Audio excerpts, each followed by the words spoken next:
T20 world cup 2026కు ముందు భారత cricket జట్టుకు గట్టి ఎదురుదెబ్బ తగిలింది. స్టార్ ఆల్రౌండర్ వాషింగ్టన్ సుందర్ గాయం కారణంగా న్యూజిలాండ్తో జరగనున్న కీలకమైన టీ20 సిరీస్ నుంచి పూర్తిగా తప్పుకున్నారు.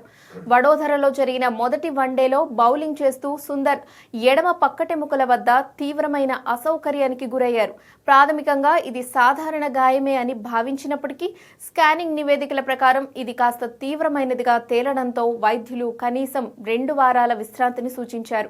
దీంతో ఆయన్ను మిగిలిన వన్డేలతో పాటు జనవరి 21 నుంచి ప్రారంభం కానున్న 5 మ్యాచ్ల టీ20 సిరీస్ నుంచి కూడా తప్పిస్తూ బీసీసీఐ నిర్ణయం తీసుకుంది. ప్రస్తుతం సుందర్ను తదుపరి చికిత్స కోసం బెంగళూరులోని నేషనల్ క్రికెట్ అకాడమీకి తరలించారు. ఫిబ్రవరి 7 నుంచి భారత్ శ్రీలంక వేదికలుగా టీ20 ప్రపంచ కప్ ప్రారంభం కానున్న నేపథ్యంలో సుందర్ అందుబాటులో ఉంటారా లేదా అన్నది ఇప్పుడు సెలెక్టర్లకు ఆందోళన కలిగిస్తోంది. ఇప్పటికే రిషబ్ పంత్, తిలక్ వర్మ గాయాలతో సతమతమవుతుండగా సుందర్ దూరం కావడం జట్టు సమతుల్యతపై ప్రభావం చూపే అవకాశం ఉంది.